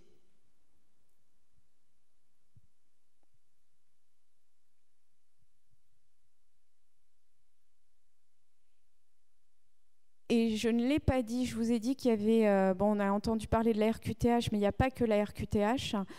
Sachez que si vous êtes salarié... Madame, j'avais une question. Ah, je ne vous vois pas. Ah, je suis petite, alors je ne voyais pas le micro. J'avais une question, c'est quoi la différence entre Cap Emploi et le dispositif emploi accompagné? Alors, Cap Emploi, c'est... vous l'avez dit, c'est une structure et le dispositif emploi accompagné, c'est un dispositif qu'on peut être amené à mobiliser. C'est pas Cap Emploi qui le porte. Sur le Rhône, on a l'ADAPT avec la MDPH qui porte ce dispositif. Et mes collègues qui accompagnent des demandeurs d'emploi peuvent être amenés à mobiliser le dispositif emploi accompagné. C'est un dispositif qui vient sécuriser qui est porté par l'ADAPT, un peu plus, avec, on va dire, plus de jalons, des personnes en recherche d'emploi. Mes collègues, par exemple, il y a des commissions et vont avoir, par exemple, vont dire, pour moi, telle personne, j'aimerais bien mobiliser le dispositif emploi accompagné. Donc, on va passer le dossier en commission pour dire, voilà, j'accompagne monsieur un tel. Aujourd'hui, dans son parcours d'emploi, il a besoin de mobiliser ce dispositif. Et c'est la commission qui nous dit oui ou non. Donc, nous, on argumente. Voilà. C'est un peu, j'ai envie de dire, notre The Voice. On est là, hop, et on voit si les fauteuils se retournent et si le dossier... Généralement, le dossier, il est validé parce qu'ils savent très bien que si on propose une personne, c'est qu'on sait qu'il y a le besoin. D'accord. Et juste ce que je voulais dire, c'est que sur le maintien dans l'emploi pour les salariés, même si les personnes n'ont pas de reconnaissance travailleur handicapé, mais le médecin du travail dit qu'il y a un besoin d'aménagement de poste, on intervient. Et après, la personne a le temps de faire sa reconnaissance travailleur handicapé. Voilà. Je vous remercie pour votre écoute. Madame, désolée. Je suis désolé. Le CIBC, ça consiste en quoi? J'ai pas bien compris. Alors, le CIBC, c'est un cabinet c'est la structure sur le Rhône qui va accompagner les salariés, donc handicapés ou pas, tous les salariés qui souhaitent à un moment des conseils sur ce qu'on appelle une reconversion professionnelle. Je prends mon cas, on dit voilà, moi je travaille à Cap Emploi, ça fait des années, maintenant ça fait 20 ans que je travaille sur le domaine, sur la thématique du handicap, et on imagine, je me réveille un matin et puis j'en peux plus. Je me dis, j'ai envie de faire autre chose, mais je ne sais pas quoi. Mais j'ai envie de faire autre chose. Je vais appeler ce cabinet en disant, voilà, je m'appelle Myriam Assine-Gerbi, je suis salariée, j'ai envie de faire autre chose, mais je ne sais pas quoi, est-ce que vous pouvez m'aider? Et je vais avoir un rendez-vous avec une personne qui va m'aider à trouver en quoi j'ai envie de me reconvertir et m'accompagner dans le nouveau projet. Ça va? J'ai été claire? Vous avez été claire, et pour les demandeurs d'emploi, ça concerne quoi du coup? J'ai pas compris. Pour les demandeurs d'emploi, c'est que pour les salariés, le CIBC. Et pour les demandeurs d'emploi, du coup? C'est l'accompagnement que peuvent faire les services publics de l'emploi. C'est-à-dire que si vous avez entre 16 et 26 ans, ça peut être la mission locale, votre interlocuteur. Et ensuite, pour les demandeurs d'emploi, ça peut être France Travail, comme ça peut être Cap Emploi. D'accord. On est 3 structures. D'accord. Merci. Merci beaucoup. Et je vais laisser le micro donc à la présentation du Clubhouse.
Eh bien, bonjour. Julien et Aline, on vient vous présenter le Clubhouse Lyon. C'est un lieu d'accueil, d'accompagnement qui favorise le rétablissement de gens qui ont des troubles psychiques et qui accompagne aussi quelques personnes souffrant avec un trouble TSA. Et Aline sera mieux placée que moi pour en parler. Alors, je prends en main. Voilà. Donc, Aline. Alors, bonjour à tous. Alors, tout d'abord, un petit rappel en chiffres de la santé mentale actuellement en France. Il faut savoir qu'un Français sur 5 est en souffrance psychique. Aujourd'hui, lorsque l'on vit avec un trouble psychique, on a l'espérance de vie qui est réduite en moyenne de 10 à 20 ans. On a également 3 fois plus de risques d'être au chômage. Et enfin, une personne sur 4 va vivre au moins une dépression dans sa vie. Le Clubhouse, c'est un peu un pont entre l'hôpital. Les gens sortent de l'hôpital, ils vont plutôt bien, ils sont plutôt stabilisés par rapport à leurs symptômes. Mais souvent, le lien avec les proches, la vie sociale ou le travail, les études a été rompu. Et nous, on est un tremplin vers ce retour en emploi, vers un retour avec une vie sociale ou vers un retour en formation.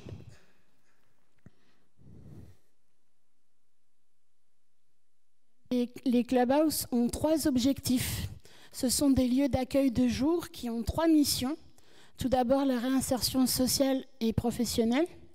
Ensuite, le rétablissement par l'autodétermination au service de ces personnes et la déstigmatisation. Alors, des Clubhouse, ça a été lancé en France en 2011. Il y en a une dizaine: Bordeaux, Lyon, Nantes, Paris, Lille, Rouen, Marseille et Bastia. C'est un mouvement qui est né en 1948 aux États-Unis. Ça a bientôt un peu plus de 70 ans d'existence. On est 350 dans le monde, donc c'est bien plus que nous, les petits Français. Et en France, on a à peu près 1500 personnes à bénéficier de l'accompagnement d'un Clubhouse. Alors, quelques chiffres, cette fois à propos du Clubhouse Lyon. Il a été créé en 2017. Actuellement, il y a 305 membres. On est à un taux cumulé de retour en activité de 49%. Et il y a 33 membres en moyenne qui fréquentent le Clubhouse chaque jour. Et on a une équipe de 7 personnes de salariés.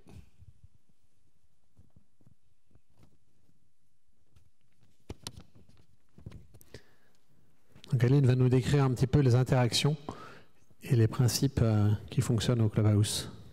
Alors, au Clubhouse, il y a 4 principes d'action interconnectés. Tout d'abord, la cogestion. C'est une méthode qui est très efficace au Clubhouse. C'est la colonne vertébrale de ce modèle, puisque au Clubhouse, je ne suis plus une patiente, mais une membre. Je suis partie prenante du fonctionnement du lieu et je travaille en cogestion avec les salariés, les staffs, dont la mission est de rendre possible cette prise de responsabilité. J'ai découvert la vraie vie avec la cogestion, les codes du faire ensemble, le côté non médicalisé, le contact avec des professionnels qui viennent au Clubhouse ou que l'on va visiter. J'ai retrouvé des compétences en participant activement à la cogestion du club et cela m'a permis de reprendre confiance en moi et de me responsabiliser. En fait, l'identité des membres se redéfinit grâce à la cogestion. Elle ne se construit plus exclusivement autour de la maladie. Ensuite, la paire aidance. Chaque membre du Clubhouse est considéré selon ses qualités et ses compétences, avec le développement du principe de paire aidance, c'est-à-dire de solidarité et de partage d'expériences entre membres. La paire aidance se fait quand les anciens transmettent aux nouveaux et également grâce au transfert de compétences ou d'expériences permanent qui se fait entre les membres. Il y a également au Clubhouse un accompagnement sur mesure. En parallèle de l'accompagnement collectif, il est proposé à tous les membres. En effet, quand on devient membre, on choisit un salarié pour son accompagnement personnel. Et le staff fixe avec nous des objectifs atteignables et sur mesure. Ça peut être l'emploi, mais ça peut aussi être toute autre chose. Par exemple, quand je suis arrivée, je n'avais pas la moindre velléité d'emploi et mon seul objectif était alors de rompre mon isolement et de créer du lien social. Donc mon staff œuvrait avec moi pour me permettre d'oser aller vers les autres Et petit à petit, chemin faisant, je me suis rapprochée de l'emploi. Mais il y a au Clubhouse autant de membres que de parcours. Cet accompagnement se fait au rythme de chacun et rien n'est imposé, ce qui rend le rétablissement d'autant plus robuste.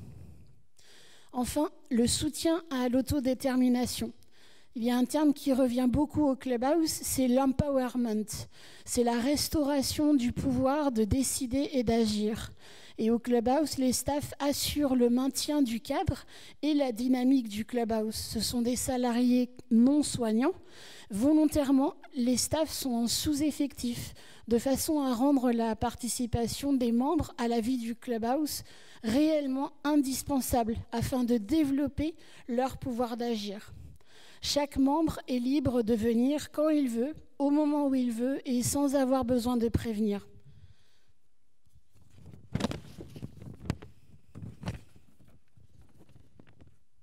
Cela suppose la décision de se rendre au Clubhouse.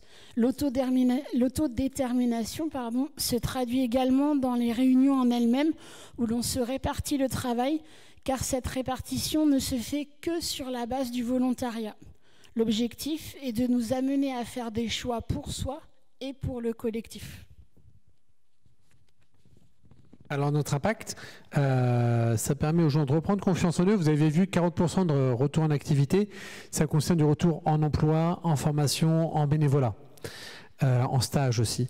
L'insertion sociale, les gens retrouvent confiance en eux, confiance à leurs paroles. Certains renouent des relations avec des amis. Et certains étaient très isolés. Ils renouent avec des liens. La santé, beaucoup témoignent que ça diminue leurs symptômes anxieux. Et il a été prouvé par une étude que ça réduisait aussi les dépenses de santé, parce que les gens qui fréquentent le Clubhouse sont moins hospitalisés. Alors pour se remettre en action, on a plusieurs activités qui sont proposées. C'est toujours moi qui parle, oui. Donc un accompagnement sur mesure, c'est à la fois des activités de groupe par rapport à l'emploi. L'accompagnement sur mesure, c'est qu'on rencontre chacun les membres dont on est référent une fois par mois pour faire le point sur leurs objectifs. Et après, il y a plein d'ateliers emploi qui ont lieu, des dîners emploi où des membres en emploi viennent faire part de leur expérience, comment se passe leur insertion à nouveau. On a aussi des partenaires qui viennent nous rendre visite. Et c'est l'occasion pour les membres de parler en public, de créer les PowerPoint. Tout ce que vous avez vu là, tous les outils, nos textes, les documents, c'est nous qui les fabriquons, les membres et puis un peu les salariés. C'est un tremplin vers un monde professionnel, c'est-à-dire que les gens, ils arrivent, ils peuvent définir leur projet, réaliser leur projet, et après, nous, on peut intervenir dans le maintien en activité. Il peut y avoir une relation tripartite qui est celle de nous entre le membre et l'employeur s'il estime qu'il en a besoin. On a des partenariats avec des entreprises qui viennent faire du coaching, aider les membres à retrouver du boulot, à les entraîner. Et on a beaucoup d'immersion chez des partenaires. Comme vous voyez, on a différentes activités, sensibilisation, café-rencontre, visite d'entreprise ou sensibilisation comme on fait aujourd'hui. Alors Aline va nous présenter un peu son témoignage, c'est ça qui est le plus intéressant, je trouve, dans nos interventions, en quoi le Clubhouse a été bénéfique dans son parcours. Et donc Aline, en tout premier lieu, est-ce que tu peux te présenter et poser le micro sur le menton, comme ça on t'entend moins souffler. Alors, je m'appelle Aline, j'ai 41 ans. J'ai été hospitalisée durant 7 ans. Et à 37 ans, on a posé sur moi un diagnostic dans lequel je me suis reconnue, qui me correspondait et grâce auquel j'ai pu enfin avancer. Je suis arrivée au Clubhouse il y a 5 ans et demi. À ce moment-là, je n'avais aucune interaction sociale, seulement mon mari. Le monde professionnel était à des années-lumière de moi. Mon seul objectif alors était de sortir de mes 4 murs et de voir des gens. Le Clubhouse est pour moi un excellent lieu où je me teste sans risque, avec un vrai filet de sécurité et en toute bienveillance. Par son accompagnement diversifié, adapté et à mon rythme, il m'a permis de me remettre en mouvement et petit à petit de reprendre confiance en moi. Cela s'est vérifié car je suis passée de l'étape venir au Clubhouse et le bout du monde à j'apprends à créer des relations sociales, Puis, je me découvre pas mal d'expériences et enfin, je saute le pas vers l'emploi. Est-ce que tu veux rajouter quelque chose à cette présentation? Oui, mon truc à moi, ça a toujours été d'observer les autres et d'essayer de rentrer absolument dans le moule, car je me sentais continuellement en décalage. J'ai donc établi des stratégies pour ressembler à tout le monde. Mais encore aujourd'hui, je ne sais jamais vraiment quelle tête faire, quel mouvement adopter, comment positionner mes mains. Je fais attention à tout. Je continue à vivre dans le calcul permanent. Adieu toute forme de spontanéité. Je suis allée très loin dans cette fausse personnalité et il m'arrive encore aujourd'hui de douter de qui je suis vraiment, de ce que je ressens vraiment, de ce que j'aime. Feindre tout le temps, c'est épuisant. Et pourtant, je l'ai beaucoup fait en résistance contre moi-même. Même si je cherche moins aujourd'hui à vouloir plaire absolument à tout le monde, j'ai encore du mal à être spontanément authentique. Mais j'essaie d'abord de me plaire à moi-même parce que j'ai tout à y gagner. J'accepte de prendre le risque d'être moins d'accord avec tout le monde, même si je dois susciter moins d'intérêt. Aujourd'hui, lorsque l'on m'accepte, ce n'est plus malgré mes particularités, mais avec mes particularités. Je ne suis pas une personne déficiente, je suis juste une personne différente qui commence à comprendre que finalement tout le monde l'est. Le handicap est une forme de singularité et l'accompagnement du handicap, c'est l'accompagnement de la singularité. Et comme il y a des accompagnements sans handicap, il faut juste s'adapter aux singularités des gens. Est-ce que tu peux nous retracer ton parcours vers l'emploi? Non, ton parcours professionnel, pardon, depuis que tu es au Clubhouse. J'ai travaillé au Clubhouse en m'investissant quotidiennement avec mon staff référent. Petit à petit, j'ai pu initier un projet professionnel. J'ai obtenu la RQTH au bout de 6 mois. J'ai fait une formation en développement web destinée à un public autiste Asperger de 2019 à 2021 que j'ai validé. J'ai ensuite effectué des stages avant d'obtenir une alternance dans l'entreprise adaptée Papyrus de 2021 à 2023 qui m'a permis d'obtenir le titre professionnel infographiste metteur en page. Alors, comment s'est passé ton recrutement et ton intégration? J'ai rencontré la responsable de l'entreprise adaptée Papyrus. Au cours de cet entretien, elle m'a questionnée sur mes motivations et m'a fait part de ses craintes quant à mon absence d'expérience professionnelle, notamment en raison du rythme de travail dans l'entreprise. Temps plein et démarrage tous les jours à 7h30. J'ai pu lever ces inquiétudes en valorisant le fait que je me rendais au Clubhouse tous les jours, malgré l'éloignement et les grandes amplitudes horaires. Elle m'a proposé un stage découverte du métier de PAO dans son entreprise pour une durée de 3 semaines à temps plein. À la fin de ce stage, l'entreprise m'a proposé plusieurs CDD, puis ils m'ont embauché en alternance pour suivre la formation d'infographiste metteur en page. Est-ce que tu as rencontré des difficultés dans cette prise de poste? Oui, j'ai rencontré des difficultés de communication et de compréhension des consignes de travail.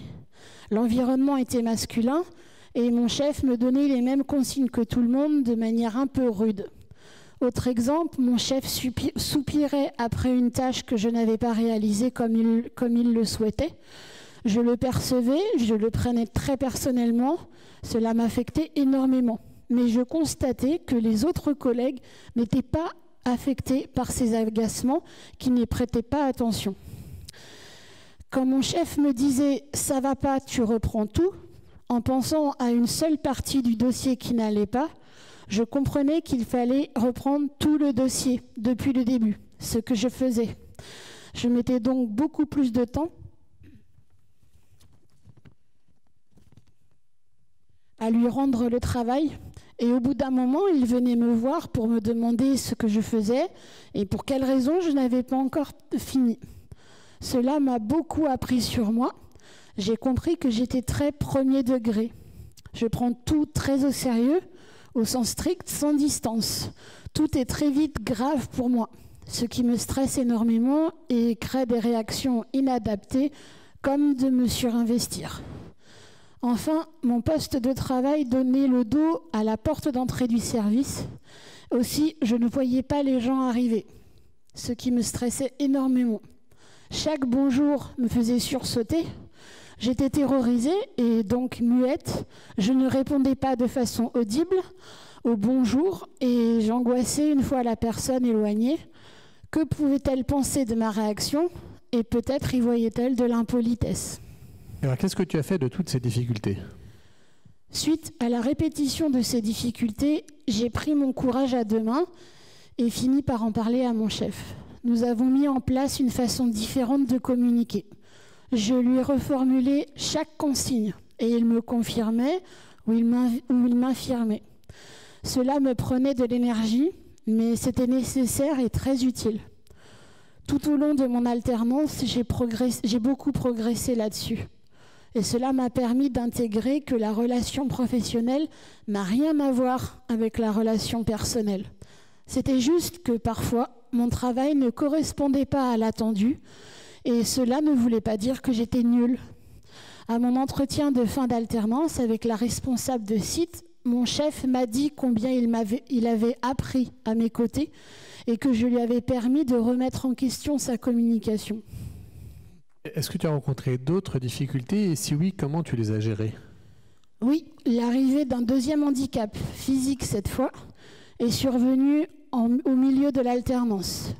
J'ai été arrêtée 4 mois, mais je n'ai pas manqué une seule heure de cours grâce à la visio. J'avais un arrêt me permettant de me rendre au clubhouse, de voir du monde et de ne pas couler psychologiquement. Je l'ai vécu comme un échec car je pensais que tout cela allait couper court à mon alternance qui avait si bien commencé. Pire encore, j'ai été prête à arrêter mon alternance de peur que mon employeur y mette un terme. Mais j'ai fini par reprendre, j'ai pu terminer mon alternance, passer mes examens et obtenir mon titre professionnel. Et alors, dans tout ça, est-ce que tu as demandé des adaptations de poste? Oui. Pour la visio, j'ai sollicité l'AGFIP par l'intermédiaire de Cap Emploi, qui m'a financé un fauteuil ergonomique que j'ai gardé. Pour l'adaptation physique, j'ai eu une aide pour le port de toute charge de plus d'1 kilo par mes collègues masculins. Et pour le handicap psychique, l'amélioration de la communication dont je parle juste avant. Juste au niveau du bruit, j'avais besoin d'adaptation, mais je n'ai pas osé les mettre en place. Est-ce que tu pouvais parler librement du handicap dans ce cadre-là, du handicap des adaptations? Et si oui, comment? Autre question, est-ce que les gens étaient au courant de ton handicap? Pour ma part, j'ai souhaité ne pas rentrer dans les détails. Si je leur parlais de mon besoin d'aménagement, le bruit par exemple, ils n'allaient pas me demander pourquoi cet aménagement-là. Il a été cependant plus facile de parler des problèmes physiques que des problèmes psychiques. Et comment se passaient les relations avec les cadres, avec les chefs? Les relations avec les cadres de l'entreprise étaient cordiales mais intimidantes pour moi. Mon manque de confiance en moi me faisait parfois perdre mes moyens face aux cadres de l'entreprise. En effet, j'étais souvent tellement intimidée que je restais parfois muette par peur de dire des bêtises. Et du coup, de mon côté, rien n'était formulé. Et l'autre ne pouvait pas deviner mes besoins ou mes difficultés. Une difficulté dont on ne parle pas est une difficulté qui n'existe pas. Et au final, est-ce que ça t'a plu cette expérience? Oui, ces 15 mois m'ont été très profitables à plusieurs niveaux. Ils m'ont permis d'acquérir une expérience professionnelle dans un secteur d'activité qui m'intéresse, d'obtenir un titre professionnel reconnu par le ministère du Travail, d'avoir un salaire et la satisfaction de gagner mon propre argent et de découvrir le lien social professionnel. Et alors le clubhouse dans tout ça? Eh bien, pendant mon contrat d'alternance, j'étais en contact avec mon staff. On échangeait par mail. La communication n'était pas simple car seule depuis chez moi, du coup, je lui écrivais des romans dans lesquels je partageais toutes mes peurs. Et la communication n'a pas été simplifiée par ce long arrêt et l'inquiétude que cela m'a généré. Je n'ai pas fait valoir la possibilité malheureusement de rencontres tripartites entre mon staff Papyrus et moi. Après mon alternance, le Clubhouse a joué un rôle essentiel. En effet, du jour au lendemain, et l'obtention du titre professionnel n'y change rien, je suis passée de « j'ai un travail à temps plein », des collègues de travail, un salaire, des anecdotes de boulot à raconter,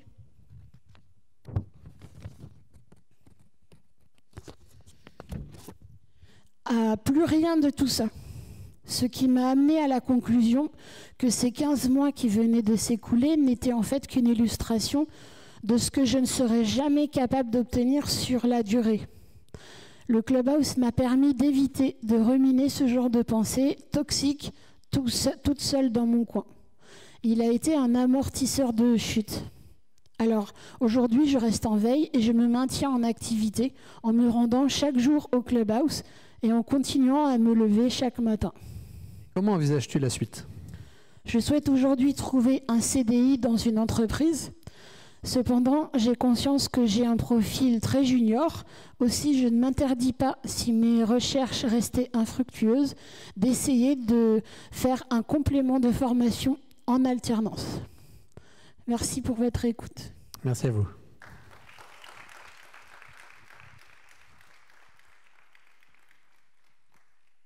Alors, on a quelques minutes pour répondre à des questions, si vous avez envie ou besoin. Et j'irai juste un petit mot avant. Quand Aileen est venue au Clubhouse en 2018 pour la première fois, donc elle parlait d'une toute petite voix, même dans la pièce, on ne l'entendait pas, même si on était à 2 places à côté. Donc, en plus de toute partie professionnelle, ton assurance orale a énormément grandi. Bravo.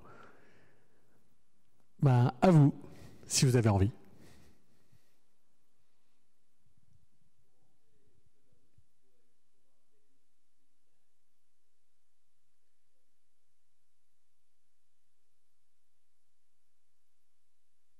Alors, le Clubhouse a été conçu et fonctionne le mieux pour des gens qui ont des troubles psychiques dits sévères. On accompagne beaucoup de gens qui ont des troubles psychiques type bipolarité, schizophrénie, dépression chronique, qui nous sont envoyés par leur psychiatre. Et c'est pour ça qu'on est là aussi, on accompagne quelques personnes qui ont des troubles TSA, 4 actuellement, donc ce qui n'est pas beaucoup, mais il y en a au moins 4 à qui ça fait beaucoup de bien, et qui nous sont orientés souvent par des soignants. Et après, bon, je peux dérouler toutes les conditions d'accès, c'est pas très compliqué, mais voilà, en gros, quelqu'un qui a juste mal au dos, c'est pas nous qui l'accompagnerons dans l'emploi.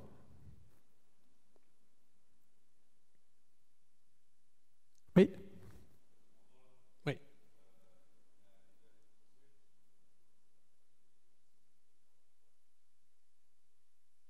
Alors, au sein du Clubhouse, l'équipe, elle est constituée de la directrice, d'un chargé de levée de fonds, parce qu'on est financé à moitié par des financements publics et des financements privés.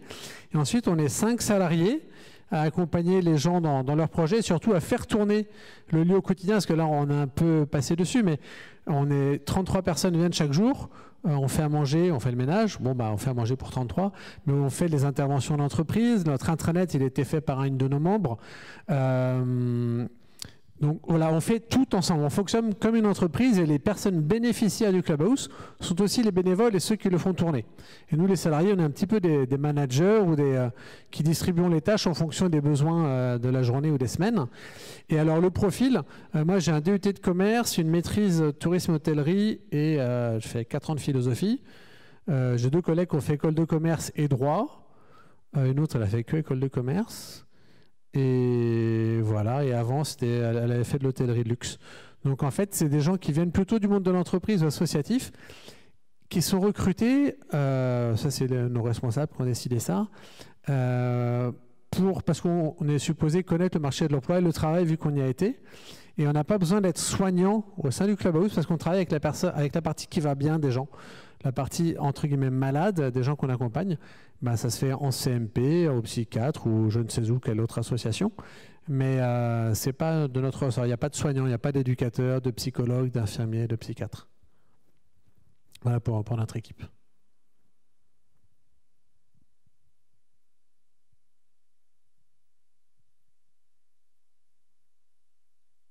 D'autres remarques, questions? crois qu'on a encore 3-4 minutes si besoin. Puis sinon, on laissera la parole au suivant. Merci à vous de votre écoute.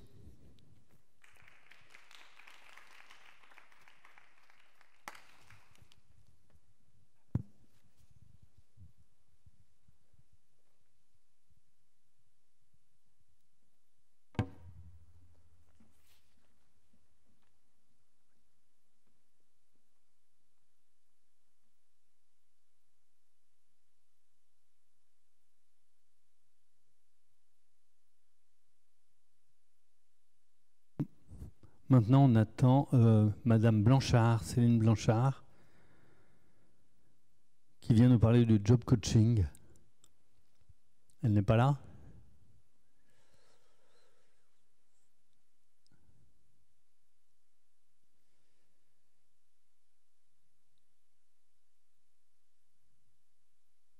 Est-ce que...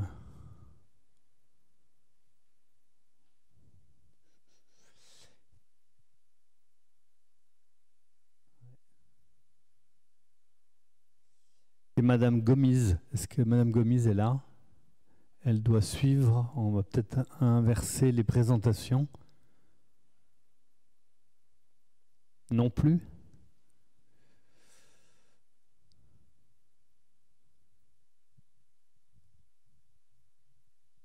va falloir faire un appel.